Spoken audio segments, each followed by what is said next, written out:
Y el diablo te ha engañado para que pienses que esa es la libertad que hay en Cristo. Libertad que se ha convertido en una oportunidad para la carne. Así como dije aquel ejemplo de aquel estudiante que hace trampa en el examen, lo aprueba y luego le pide al Señor que lo perdone y cree que tiene lo mejor de los dos mundos y pasa el examen. Al mismo tiempo confiesa su pecado y Jesús perdona su pecado, como si nunca hubiera pecado y dice, alabado sea el Señor.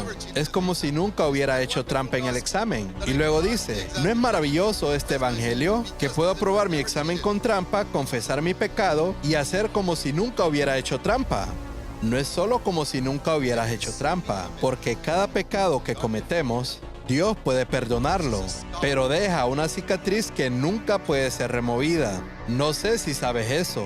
Tenemos que cosechar lo que sembramos. ¿Crees que un hombre puede vivir 50 años en pecado y otro hombre vive 50 años en fidelidad? Y al final de esos 50 años, un hombre le dice, yo estoy justificado por la sangre de Cristo, como que nunca hubiera pecado, y Dios dice que sí, y todos obtendrán la misma recompensa en el cielo. No. ¿Cómo podría Dios tratar a un hombre que ha vivido 50 años en pecado y afirma ser creyente de la misma manera que otro hombre ha sido absolutamente fiel durante 50 años? Así que no malinterpretes la justificación.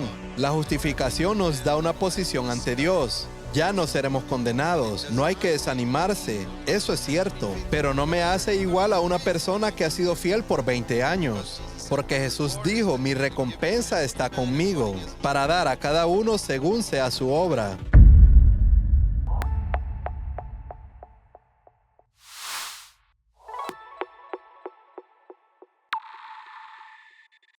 Primera de Pedro, capítulo 1, verso 14. Como hijos obedientes, no os conforméis a los deseos que antes teníais estando en vuestra ignorancia. Esto nos enseña que cuando un hombre vive de acuerdo a sus concupiscencias es porque ignora a Dios. Recuerden esto, mis queridos hermanos y hermanas. La prueba de que son ignorantes de Dios es que no conocen a Dios en lo absoluto, porque viven según sus concupiscencias. Cualquier hombre en el mundo, sea creyente o no cristiano, que vive de acuerdo a sus concupiscencias, está en ignorancia y no conoce a Dios. Así que cuando muchos cristianos dicen que conocen a Dios y ceden a su concupiscencia, están mintiendo. No conocen realmente al Dios de la Biblia, conocen a otro Dios. Y esto es producto de su propia imaginación. Pero el verdadero cristiano, esto es lo que hace. No os conforméis a los deseos que antes tenías, estando en vuestra ignorancia, sino como aquel que os llamó es santo, sed también vosotros santos en toda vuestra manera de vivir. Porque escrito está, sed santos porque yo soy santo. Esta es la razón principal para ser santos, así como nuestro Padre es santo. Y escucha esto en el versículo 17. Y si invocáis por Padre, esto significa que llamamos a Dios Padre, a aquel que sin acepción de personas juzga según la obra de cada uno. Conducíos en temor todo el tiempo de vuestra peregrinación. Todo el tiempo durante nuestra vida, dice que debemos vivir en temor reverente. La Biblia en la traducción viviente dice, actúa con temor reverente, de ahora en adelante hasta que llegues al cielo. Hay un temor que se supone que no debemos tener. Y hay un temor que se supone que debemos tener. Y necesitamos distinguir entre los dos. Todos estamos familiarizados con este versículo, que está en 2 de Timoteo, capítulo 1, verso 7, que dice Dios, que Él no nos ha dado un espíritu de temor. Pero en una ocasión, Jesús dijo, no juzguéis, sino juzgad. No sé si sabes eso. Está en Juan capítulo 7, verso 24. Él dijo, no juzguéis según las apariencias, sino juzgad con justo juicio. Por lo que no nos dijo que nunca juzguemos. Él dijo que no juzguemos según las apariencias, pero deben juzgar con justo juicio. Y por lo tanto, si no juzgas, estás desobedeciendo a Dios. Algunos solo conocen una parte de este verso. No juzguen. Jesús también dijo, no teman, pero teman. Eso está en Mateo capítulo 10. Y todo fracaso en la vida cristiana viene por un entendimiento desequilibrado de la verdad. Mateo capítulo 10, verso 28. Y no temáis a los que matan el cuerpo. Esto significa no temer al hombre. Temed más bien a aquel que puede destruir el alma y el cuerpo en el infierno. Es así como Jesús dijo, no juzguéis, sino es como en Juan capítulo 7, verso 24. En Mateo capítulo 10 y versículo 28, no temas, pero teme. Y muchos cristianos están ocupados con la primera parte. No teman. Dios no nos ha dado un espíritu de temor. Varios versículos hablan de esto. Tú sabes, Juan en alguna de sus cartas habla acerca de esto, de servir a Dios sin temor. Y así debería ser.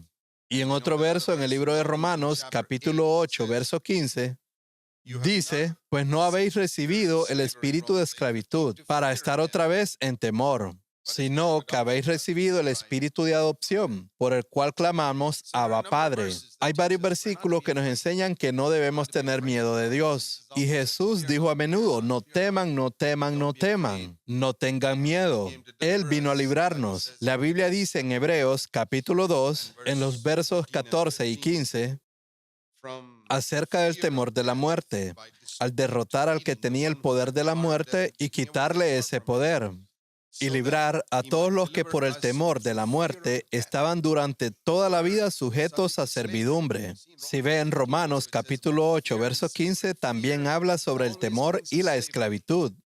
Cuando el hombre tiene miedo del hombre, es esclavo del hombre. Todo hombre al que le tienes miedo, eres su esclavo. ¿Lo sepas o no? Cualquiera que quiera tratar de complacer a cualquier hombre se vuelve esclavo de él. Te guste o no, es así. Por eso dice la Biblia que no debemos buscar complacer primero al hombre, ni tener miedo al hombre. Cuando tenemos miedo a la muerte, estamos en esclavitud. Cualquier tipo de miedo trae esclavitud. Debemos ser liberados de ese temor, completamente libres, 100% libres. Pero hay otro tipo de miedo que debemos tener. Es de la reverencia a Dios, la cual trae libertad. Porque hay muchos cristianos que no temen ni tienen reverencia a Dios y no llegan a ser libres.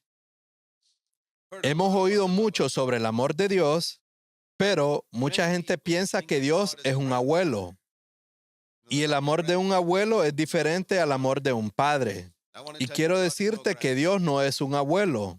No es alguien que simplemente ignora todo lo que tú haces, así como lo hacen los abuelos. Vamos a leer 1 de Pedro, capítulo 1, verso 17. Este no es el Antiguo Testamento, esto es el Nuevo Testamento. El apóstol Pablo escribiendo 30 años después del día de Pentecostés. Dice, conducíos en temor todo el tiempo de vuestra peregrinación. La misma palabra lo dice. Supone que debo vivir toda mi vida en la tierra con temor. En el verso 17, ¿con temor a qué? Temor a Dios.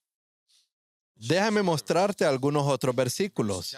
Si ven, no son versículos del Antiguo Testamento. Voy a estar en el Nuevo Pacto, en el Nuevo Testamento. Hebreos capítulo 12, versículo 25. Después de hablar de la venida de Jesús. En el verso 24, el mediador de un nuevo pacto dice entonces, si ha sido limpiado por la sangre de Cristo, que nos limpia de todo pecado, mirad que no desechéis al que habla.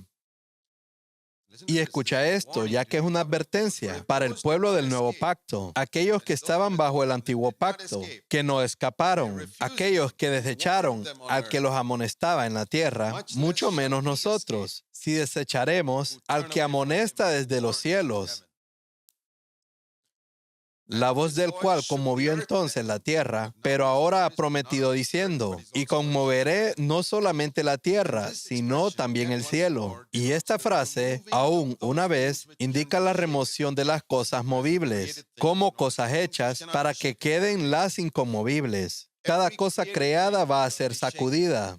Aquellos de ustedes que dependen de las cosas creadas, quiero decirles que están sobre una base inestable. Si tú te glorías por cada cosa que has creado, Estás en un cimiento inestable. Si tu cimiento es el dinero, las propiedades, un buen trabajo y seguro, y las 101 cosas terrenales como esas, vas a ser sacudido y sin duda no quedará nada debajo de ti. Lo único que quedará serán las cosas que no son creadas. Y por lo tanto, ya que sabemos que esto va a suceder, así que recibiendo nosotros un reino inconmovible, tengamos gratitud y mediante ella sirvamos a Dios agradándole con temor y reverencia. ¿Agradeces a Jesús por haber muerto por ti? Solo hay una forma de mostrar gratitud a Jesús y es mediante esta, que sirvamos a Dios agradándole con temor y reverencia. En todo.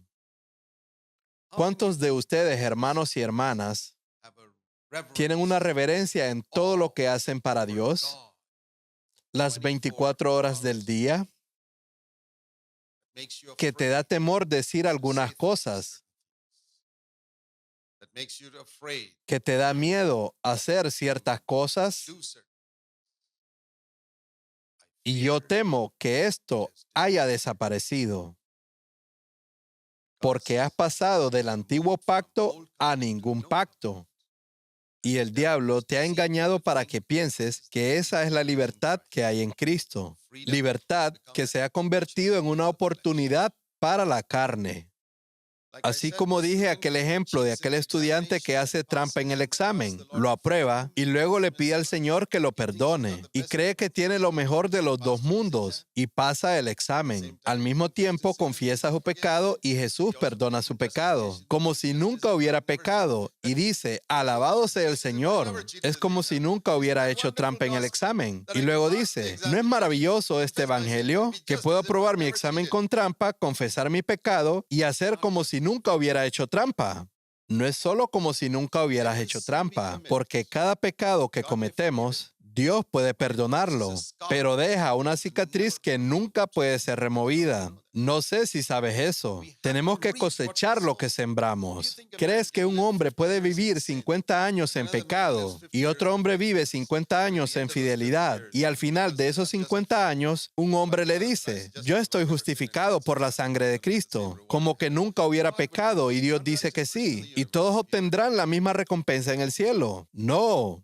¿Cómo podría Dios tratar a un hombre que ha vivido 50 años en pecado y afirma ser creyente de la misma manera que otro hombre ha sido absolutamente fiel durante 50 años? Así que no malinterpretes la justificación. La justificación nos da una posición ante Dios. Ya no seremos condenados. No hay que desanimarse. Eso es cierto. Pero no me hace igual a una persona que ha sido fiel por 20 años. Porque Jesús dijo, mi recompensa está conmigo, para dar a cada uno según sea su obra. Y crean a Dios, mis queridos hermanos y hermanas. Muchos creyentes van a tener tremendo arrepentimiento en el cielo, porque se alejaron del antiguo pacto a ningún pacto. Y Abraham, Isaac y Jacob, también David y muchas personas del antiguo pacto estarán muy por delante de muchos cristianos del nuevo pacto, porque ellos vivían bajo el antiguo pacto. Y estos supuestos cristianos vivían sin ningún pacto. Trataron de deshacerse del temor y también se deshicieron del temor a Dios.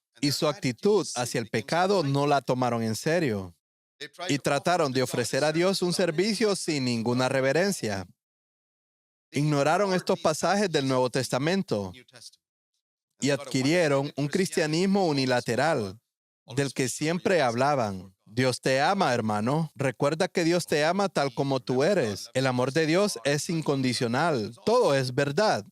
Pero si solo miras eso, tienes un Dios de un solo lado y verás el resultado final en la forma en que vives. Y creo que este es uno de los grandes planes del diablo. El diablo tiene muchos planes. Lanza juegos como Calabozos y Dragones. Él publica libros como Harry Potter para que la gente se acostumbre a la brujería. Insta a los cristianos a pensar en el amor de Dios y lo bueno que es Él, que su amor es incondicional, a que nunca debemos tener miedo, y como soy justificado, como si nunca hubiera pecado en mi vida. Y cuán maravilloso es este evangelio. Y pasamos nuestro tiempo alabando, adorando, alabando, adorando, Les diré algo, en los últimos 10 años, nuestros cantos han mejorado enormemente, pero me pregunto si nuestra santidad también. La única adoración que es aceptable para Dios es la adoración que se ofrece en lo que la Biblia llama la belleza de la santidad. Ahora déjame mostrarte ese versículo, porque ese principio sigue siendo cierto. En el Salmo 96, en el versículo 9. Adorad a Jehová en la hermosura de la santidad.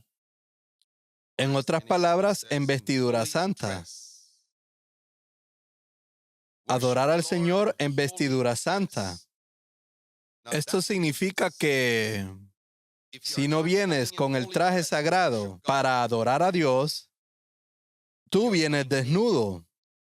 Piensa en ti mismo, viniendo aquí sin una prenda de vestir. Y no importa cuán fuerte y maravilloso puedas cantar y alabar aquí a Dios. La gente diría, ¿qué le pasa a este tipo? ¿Por qué viene vestido así? Te avergonzarías de venir aquí sin ropa. Te avergonzarías de venir aquí en ropa interior. La Biblia dice que así es. Cuando vienes a adorar a Dios y no hay santidad en tu vida. Y no quiero pensar que este es el tipo de santidad que vives. Y luego dices, oh Señor, límpiame, justifícame como si nunca hubiera pecado en toda la semana. No te engañes con estos trucos psicológicos. Dios no se deja engañar. El diablo no se deja engañar. Los hombres piadosos no se dejan engañar. Solo tú te dejas engañar. He predicado y he creído en la justificación por la sangre de Cristo, más que nadie tal vez. Pero temo a Dios. Yo sé quién es Dios, y cualquiera que viva lo suficientemente cerca de Dios, lo reverenciará más que a nadie. Vivimos en un día en que la gente está tratando de ser amigo de Dios. Ya saben, como darle una palmada en la espalda y ese tipo de cosas. Estas son personas que no tienen ninguna comprensión de la verdad de Dios. Y creo que muchos cristianos están adorando a un Dios falso que está en su imaginación. No hay sentido de responsabilidad ni reverencia. Y estoy convencido que muchos de ellos viven en ningún pacto. La Biblia dice que la ley fue una maestra de escuela para llevarnos a Cristo. Está en Gálatas capítulo 3. No para llevarnos a ninguna parte. Y así hay muchas personas conducidas a un falso Cristo, que nos permite vivir como nos gusta, donde la palabra reverencia se ha ido y estamos adorando al Señor. Y pensamos que lo que realmente impresiona a Dios es si todos los tambores y la música suenan bien, y nuestro canto es hermoso, y todo suena muy bien, pero ¿qué pasa con la santidad? Una cosa que Dios está buscando. Necesitamos entender cuál es la marca de la bendición de Dios en el nuevo pacto. En el antiguo pacto fue muy claro. Si lees Deuteronomio capítulo 28, los primeros 13 versículos, ¿sabes cuál es la marca de la bendición de Dios en el antiguo pacto? Si Dios te estuviera bendiciendo en Israel, la prueba de ello sería que tendrías mucho dinero, tendrías muchos hijos, tu ganado se multiplicaría abundantemente, tus graneros se desbordarían con tus cosechas. Tus enemigos se rendirían ante ti con miedo. Nunca estarás endeudado. No pedirás prestado a nadie. Y serás una persona a quienes los seres humanos respetan. Porque Dios te bendice. Ahora, lo triste es que muchos cristianos piensan que esa es la marca de la bendición de Dios en el nuevo pacto también, excepto por la parte de los niños. Porque no quieren tener muchos hijos, pero quieren todas las demás cosas. Solo hay una marca de la bendición de Dios en el nuevo pacto, y es solo si somos como Cristo. Nunca olvides esto. ¿Cómo sé si Dios me bendijo el año pasado? Si me he vuelto un poco más como Cristo, un poco más humilde y sobre todo un poco más puro de lo que nunca fui en toda mi vida. Entonces, Él me ha bendecido. Un poco más libre del amor por el dinero más que el año pasado. Entonces, Dios me ha bendecido. Si ven, en el Antiguo Testamento puedes temer a Dios, amar el dinero y tener mucho dinero también, pero Jesús dijo que no puedes amar a Dios y al dinero al mismo tiempo. Cuanto más te acercas a Dios, más te alejas del dinero. Te acercas al dinero, lo sepas o no, más te alejas de Dios. No puedes ir al polo norte y al polo sur al mismo tiempo. Si vas al polo norte, te alejarás del polo sur. Si vas al polo sur, te alejarás del polo norte. Con Dios y el dinero es igual. Así, cuanto más te acercas al dinero, lo creas o no, más te alejas de Dios. Este es el nuevo pacto. ¿Cuántas personas entienden eso? Y el diablo está engañando a la gente en esta área. No, hermano, yo no creo que cualquier hombre puede estar cerca de Dios y cerca del dinero al mismo tiempo. Eso es imposible. Por favor, lee Lucas capítulo 16, verso 13. Estas son marcas de la bendición del nuevo pacto. Puedo imaginar que me estoy volviendo como Jesús, pero una de las pruebas de nuestra relación con Jesucristo, sabes, así como lo dice Juan, que si amas a Dios y no amas a tu hermano, eres un mentiroso, no eres creyente. Es mucho más fácil para alguien decir que ama a Dios, pero no puede amar a una persona. No amas a Dios en lo absoluto si hay un hermano o una hermana a quien no puedes amar. O es posible que no podamos trabajar juntos. Yo no trabajo con muchos creyentes porque se comprometen en muchas cosas. Bueno, no los odio. Si no los amo, no amo a Dios. Si amo a Dios, tengo que amar a cada uno de los hermanos que tengo que amar, a cada uno de los hijos de Dios. Si me estoy volviendo más y más como Cristo en la dirección vertical. Una prueba de ello será que tendré más y más compañerismo con personas piadosas. Si tu compañerismo es más con la gente mundana, estás yendo la dirección equivocada. Al igual que Jesús habló sobre Dios y el dinero. En 1 de Juan, capítulo 2, versos 16 y 17, donde dice que si alguno ama al mundo, el amor del Padre no puede estar ahí. Así que cuanto más mundanos son mis amigos, más lejos estoy de Dios. Y en realidad no amo a Dios. Cuanto más amo a Dios, mi compañerismo con personas piadosas aumentará. En Cristo. Y si tu compañerismo con personas piadosas ha disminuido, te estás engañando a ti mismo, pensando que la bendición de Dios está sobre tu vida. Y no me refiero al compañerismo de un montón de cristianos carnales y mundanos. Jesús fue muy selectivo acerca de con quién pasaba la mayor parte de su tiempo. Él predicó a las multitudes y seleccionó a 70 y los envió de dos en dos. Entonces, esas 70 personas expulsaron demonios y cuando regresaron venían muy emocionados. Ellos le decían a Jesús, los demonios se sujetan a nosotros. Y Jesús les dijo, está bien. Pero entre ustedes hay 58 que no me están sirviendo sinceramente, así que tengo que seleccionar solo a 12. ¿Pueden imaginarse cómo se sintieron los otros 58? Pero nosotros también servimos a Dios, estamos expulsando demonios. Eso está bien, pero solo hay 12 que debo seleccionar. Pero si muchos se ofenden, son bienvenidos a ofenderse. Pero Jesús es muy selectivo, seleccionó solo a 12. Y luego llamó a estos 12 y les dijo, bueno, encuentro que 3 de ustedes son más sensibles a las cosas de Dios. Entonces llamó a Pedro, Santiago y Juan, y siempre los llevaba con él donde quiera que fuera, en ocasiones especiales. Llamaba a Pedro, Juan y Santiago. Igual en el monte de la Transfiguración, ahí estaban los 3. No era como una rotación de turnos. Jesús no creía en todas estas cosas terrenales. Él estaba más cerca de aquellos que eran más sensibles a las cosas de Dios. No personas perfectas, ¿sabes? Pedro no era una persona perfecta, pero era una persona sincera. Gracias a Dios no era una persona perfecta, de lo contrario no hubiera tenido esperanza. Y Jesús seleccionó de la multitud a 70, luego seleccionó a 12 y por último seleccionó solo a 3. Y Jesucristo es el mismo de ayer, hoy y para siempre.